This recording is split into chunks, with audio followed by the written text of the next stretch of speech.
You're excited by what you just saw. Well, I am. And Ghana's economic growth has not created adequate number of jobs for the growing labor force. So the youth, who make up more than a third of the country's population, lack education and skills. Well, this morning I've been joined by Dr. Kojo Esim Mensah Abrampa. He's Director General of the National Development Planning Commission to have a conversation about precision quality and what it really means. And it's interesting to know that he himself is a product of vocational training, right? Technical university. Technical. You went to a technical university. What exactly did you study? I read development planning, and this was in the University of Dortmund in Germany, and it's now one of the biggest technical universities in Europe, concentrating more on technical skills, issues related to mechanical engineering, architecture, planning, and then more of robotics. This is what the specialization of this university is. And it's actually the biggest training institution for planners in Europe.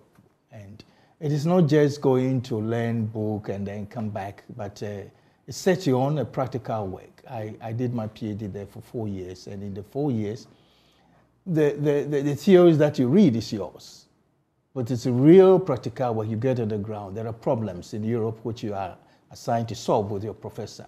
Problems in Dorset, which has to be regeneration of a whole new town. You deal with rural, I remember we did a huge work on rural communication over there, very practical, and sponsored by the EU and led by my professor. So you go through all these skills from one program to another, one program to another. The reading and the theory is a matter of getting back to the classroom and having a discussion with your professor. But the real thing is the work on the ground. And beside that, you're also writing your thesis for which you're going to defend at the end of the day. And it has to be a practical work. And mine coincided at the time that we were going through the poverty reduction program. So we're just about to start, let me say that, because I completed in 1999. And we're just about to start the Ghana Poverty Reduction Project. So the focus was on how do we resolve this issue of poverty in the country. And that time IMF, again, was around and all that. So my task was to assess, given all that we've done from 1983 to then, 1999, what have we attained as a country? And going forward, what can we do in resolving the issue of poverty? So this was a key thing. And it wasn't just, a theory. I had to come down to Ghana, stay here for 6 months, dealt with, issues in the urban areas, in the rural areas, set up a set of data to go and do the analysis and defend my thesis in a very practical way. And I'm very proud. A lot of the things I said, some 20 years now, are really happening. Really, really happening. I predicted certain parts and certain alternatives that we should be able to work on as a country if we want to develop. If we don't do that, there are consequences. And I see it happening. And just last week, I gave a copy of the book, which it was published. It's soon in Amazon. So, yes, I gave a copy to somebody to read, and the person came back very surprised. And he said, well, you don't need to be, a God person to be a prophet, though I am. But it was based upon the data and the trends, which really gave that. So that is key.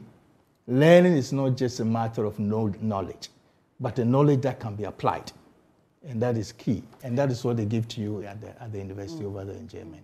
That's very interesting. And the fact that in 1999 you were able to predict things that could happen as far off as 2023, and they're happening. That tells you the power and the impact of knowledge and applying it practically.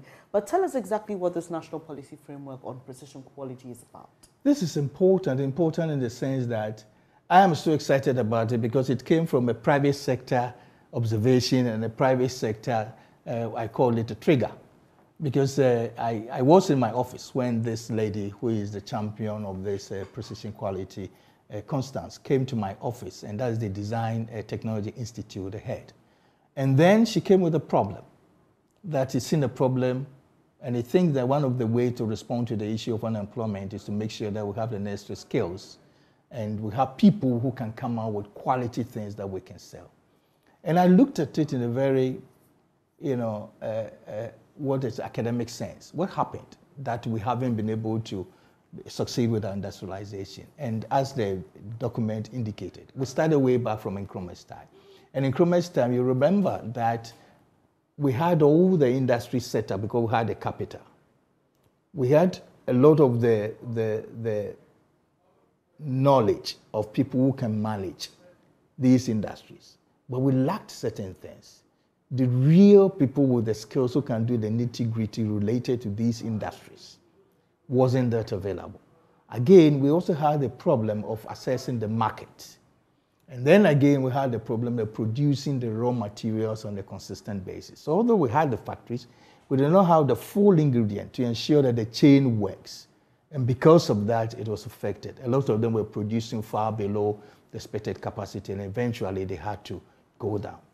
Eventually, the private sector started developing. So we now have a different private sector, not like in the 60s. A private sector which is responsive and prepared to take risk, and they have a lot of experience. But then, where are the skills? The skills that we have are more of the ones that have gone through what I call the grammarian process.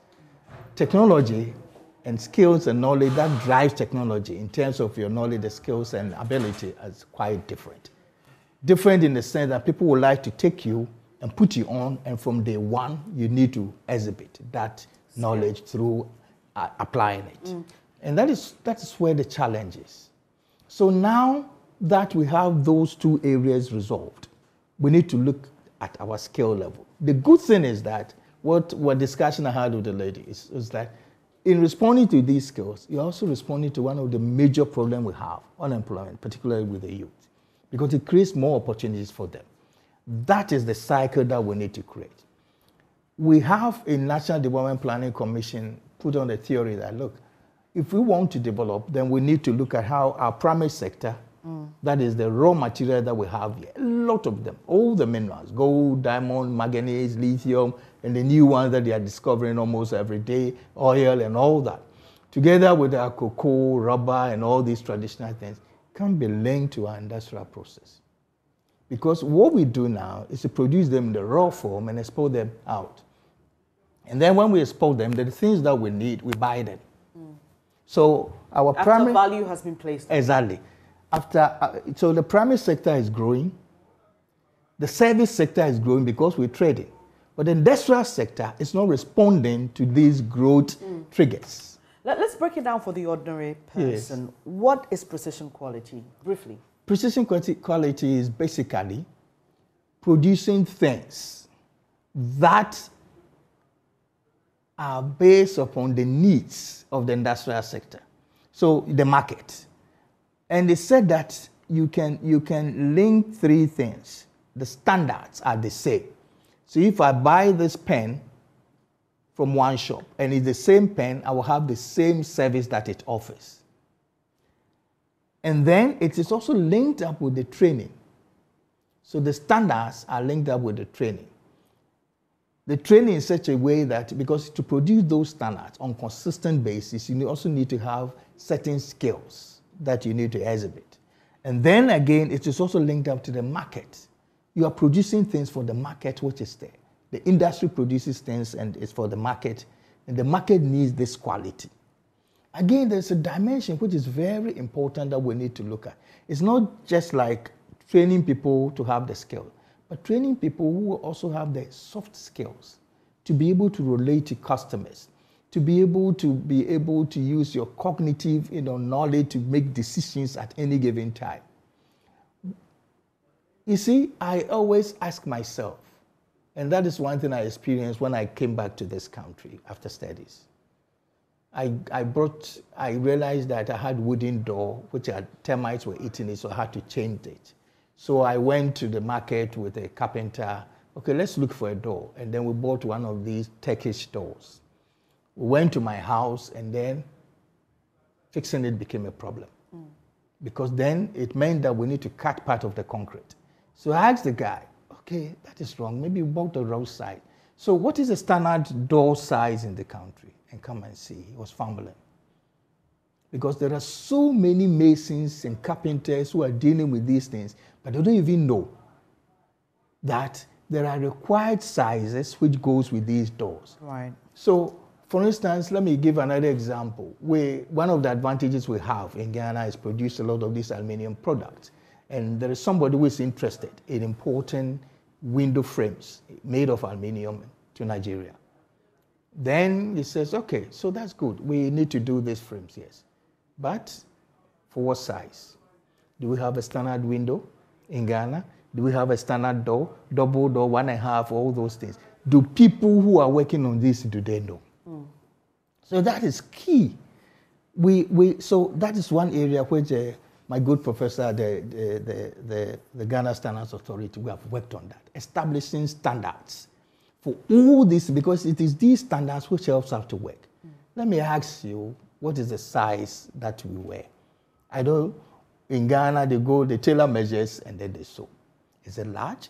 Is it medium? Is it extra large? Whatever it is, they sew it for you. If you ask the same tailor, in fact, I have 4 of these, sewn by the same tailor.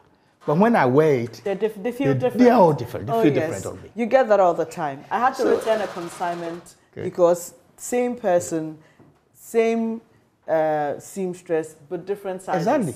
So that is what precision quality is going for. Predictable, the same quality, right, the same standard exhibited, and then also it makes it easier for marketing. And that is it. You've given us the relevance of this to our development as a country. Yes.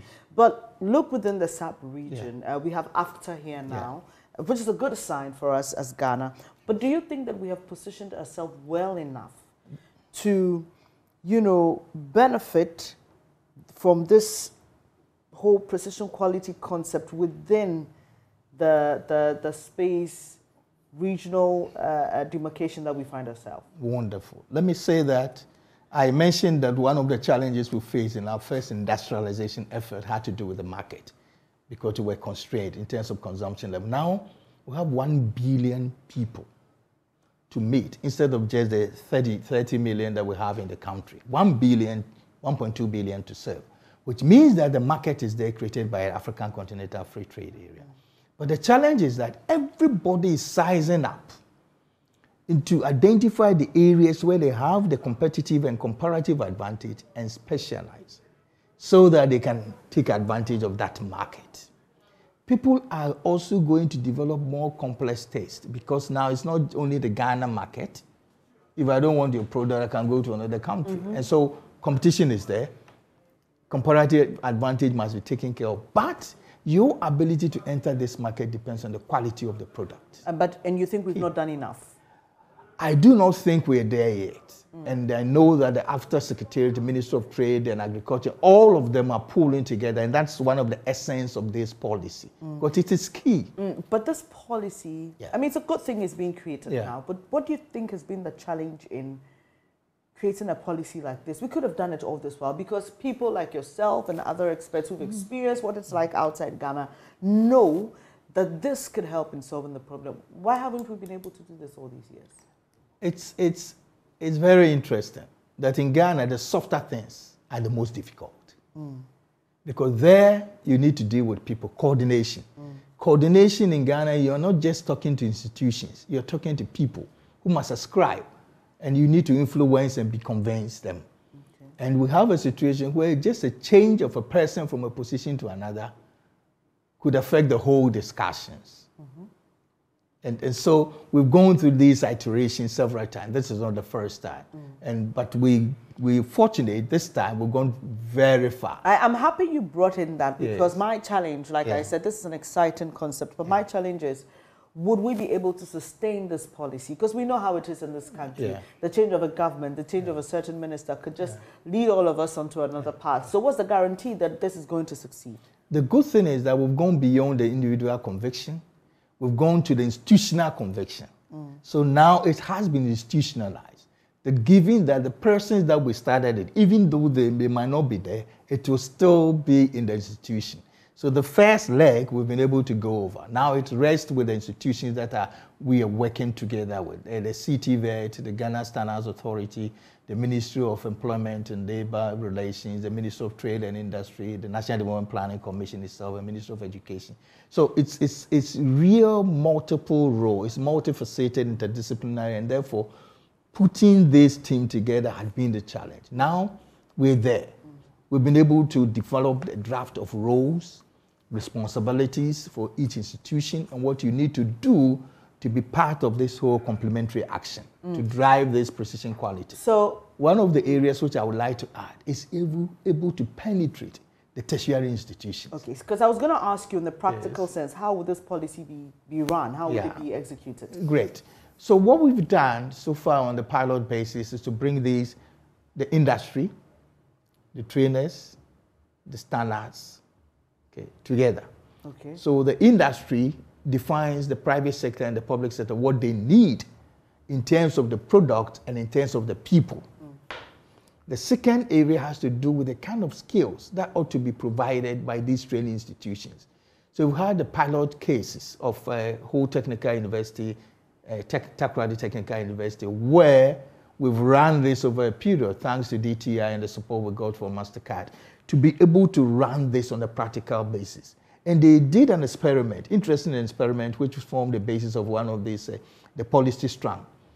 Students who were introduced to the precision quality technique and students who were not over the period. And you see quite a big difference. The emphasis on not only the technical aspects, but also on the softer skills, which are required together with the process. How do you deal with your customers? How do you respond to time and prompt basis? Right. How do you also make sure that where you work is attractive? How do you make sure that you avoid waste as much as possible? So they go through all this training. Others go through the traditional, the other group went through the traditional process, and you could see a big difference. Right. So at least we've established a basis in terms of training and justification for it in the Takoradi Technical University and Whole Technical University. That's the first part. The second part is key, and that is the standardization. And the Ghana Standards Authority has gone through a whole stream. We've observed the work at Timber Market, the work at Magazine, the work at all those places to observe how they work and be able to identify and the things that they need, the standard. Because if you want to come out with a door which is quite solid, there's a certain material that you need. And the material must be of a certain quality. Because so all these aluminum sheets and all so they've standardized this in many places, in food processing, in hair, in design, in metal work, and all this. So all these things have been done in a very practical way. So developing the policy is not being developed from a vacuum or conceptually, but on a practical basis. Finally, Doc, what would you like to say to political parties, policymakers, businesses, about how we can all join forces to ensure that this is successful and we have a good implementation or run of our national policy framework on precision quality? Briefly. Great. Let me say that attaining the industrialization process is not a magic. It's a process, and we need to get systems working. Precision quality is only one of the processes and the systems for which we're establishing a pillar that links up, demand from the industry with standards, with training, and also with the market. Once this is linked, it provides a good system for which we can take up the industrialization process. And I tell you that given all the resources that we have, if we're able to link that up with an industrial and manufacturing process, we are there. So long as our primary products are exported in the raw form, our manufacturing industrial process will not work. And I think that if I bring it up to the political realm, one of the things which is catching up with us is the 1D, 1F, and it's key. It's a concept that we can look at and how we can operationalize this, bringing the precision quality process to go through. But the key thing is the standard. If I sew 4 shirts by the same tailor, I must feel the same when I wear it. So long as we don't feel that way, it is a challenge. Thank you so much for your time here this morning. Dr. Kojo Isem-Mensah-Brapa is Director General of the National Development Planning Commission. And this morning we've been talking about the National Policy Framework for Precision Quality and why it's important for everybody to get on board. There's economic benefit, there's a benefit on the side of employment, and even for you as a consumer, you get what's worth your money. So it's important that we all get on board. I'm sure we can find the policy framework on your website. And you can pick a copy, read it, and then let's encourage this innovation. Well, Benjamin Akakpo joins us shortly for our next conversation, and he'll be hosting government spokesperson on governance and security. And there are a lot of issues to discuss. Is a reshuffle imminent? Well, We'll be getting those answers shortly.